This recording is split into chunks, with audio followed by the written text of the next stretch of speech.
Hello friends, मैं doctor Jitendra Mohan Rawatta Jaunpur. Mobile number 91 40 48 21 04, 99 35 67 37 4, 93 365 24 24 4।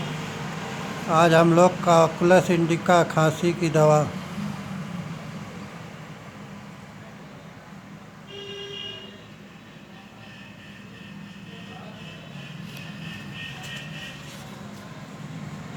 के बारे में, होम्योपैथिक मेडिसिन के बारे में डिस्कस कर रहे हैं।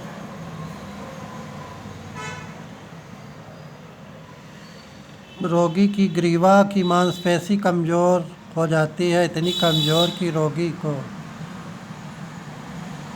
अपना सिर सीधा नहीं रख सकता और सिर सीधा रखने की कोशिश में उसे तकलीफ़ महसूस होती।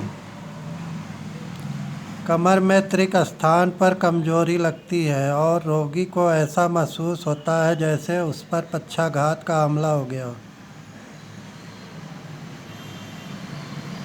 रोगी को चलने में पर कमर में इतना कष्ट होता है जैसे वह टूट गई हो।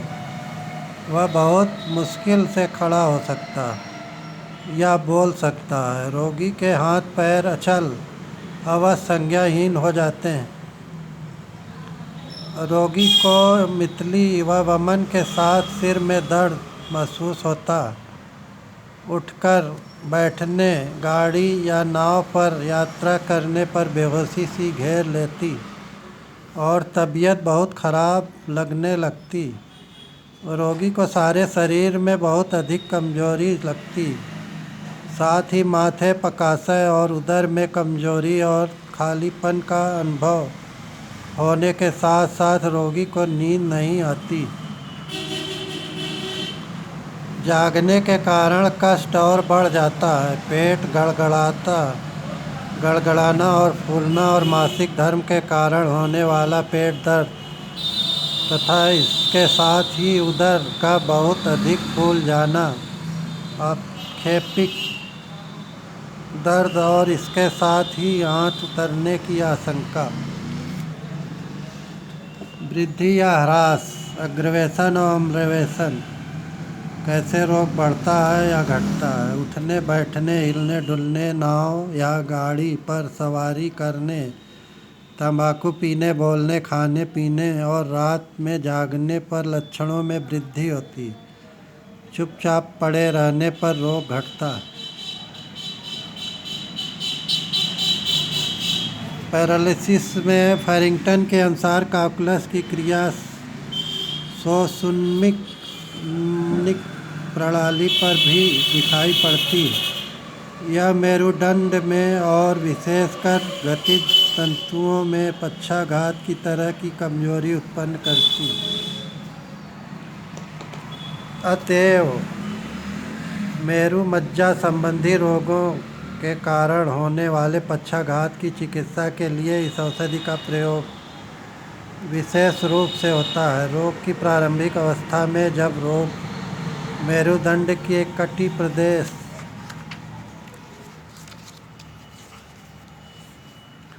पर हमला करता है तो रोगी को ऐसा लगता है जैसे उसकी कमर में पक्षाघात हो गया। उसका चलना फिरना कठिन हो जाता है क्योंकि उसे ऐसा लगता है जैसे उसकी कमर टूट गई। ऐसी अवस्था या लक्षण प्रकट होने पर यह दवा बहुत लाभ करती है। रोगी को ऐसे में ही नहीं बल्कि समस्त निम्न अंगों में कमजोरी महसूस पड़ती। घुटने टूटते से महसूस होते हैं तथा रोगी का तलवा संज्ञाहीन रंग हो जाता। रोगी को पहले यह हाथ में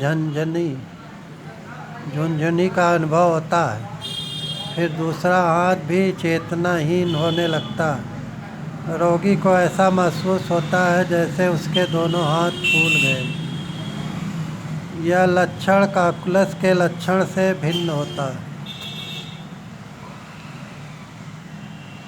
और ऐसा प्रतीत होता है कि ये लक्षण रीढ़ की हड्डी में कमजोरी उत्पन्न होने के फलस्वरूप प्रकट होते हैं। डनहम का कहना है कि कैलकुलस की प्रमुख क्रिया मनुष्य की ऐच्छिक पेशियों पर होती है।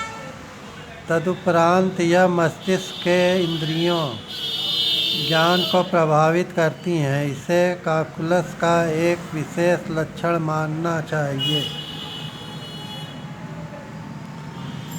मितली जब वमन के रूप में परिणित हो जाए और रोगी को बेहोशी की अनुभूति के साथ सिर उठाने पर तेज चक्कर आने लगे तो ये इसके विशेष लक्षण होते हैं। डॉक्टर ह्यूज के अनुसार बुद्धि के बजाय ऐच्छिक पेशी मंडल पर इस औषधि की अधिक क्रिया होती है। इसके साथ ही हनीमन का सिद्धिकरण भी इससे पूरी तरह मेल रखता है। पेरारा के अनुसार भी बुद्धि के बजाय ऐच्छिक पेशियों पर इस औषधि का विशेष असर होता है। मैंने यहाँ इतने चिकित्सकों की राय इसलिए पेश की है ताकि उनके समान विचारों को पेश किया जा सके। इस औषधि के बारे में डॉक्टर हनीमन के परीक्षण लक्षण निम्न हैं। गर्दन की मांसपेशियों की कमजोरी तथा मस्तक में भारीपन। ऐसा लगता है जैसे गर्दन की मांसपेशियां गर्दन का भार वहन करने में असमर्थ। कलकेरिया फास्ट 6 या 30 या 200, विरेक्टम अल्बा 30 या 200। कमर में पक्षाघात की तरह की पीड़ा और पुट्ठों में अजीब प्रकार की आड़ी तिरछी और इसके कारण रोगी को चलने में रुकावट महसूस होती। इतनी कमजोरी रहती है कि रोगी के घुटने टूटने लगते हैं तथा चलने के समय कँपकँपी आ जाती है और ऐसा लगता है कि रोगी किसी एक तरफ को गिर पड़ेगा। कभी रोगी का पैर संज्ञाहीन हो जाता है तो कभी हाथ। भोजन करने के समय रोगी के हाथ कांपने लगते हैं और हाथ जितने ही ऊपर उठते हैं कंपन में उतनी ही वृद्धि होती है, कभी एक हाथ में तो कभी दूसरे हाथ में। वर्टिगो में कैलकुलस इंडिका बहुत अच्छा काम करती है। उल्टी के लिए, सिर दर्द के साथ उल्टी हो। नंबनेस में कैलकुलस इंडिका नेफाइलम 200 बहुत अच्छा काम करती है। झुंझुनी इतनी बढ़ जाती है कि रोगी को स्पर्श ज्ञान नहीं रह जाता। बैठने के समय भी रोगी के तलवे संज्ञाहीन हो जाते हैं तथा पीठ में दर्द के साथ पक्षाघात जैसी दुर्बलता महसूस होने लगती है। धन्यवाद दोस्तों, नमस्कार।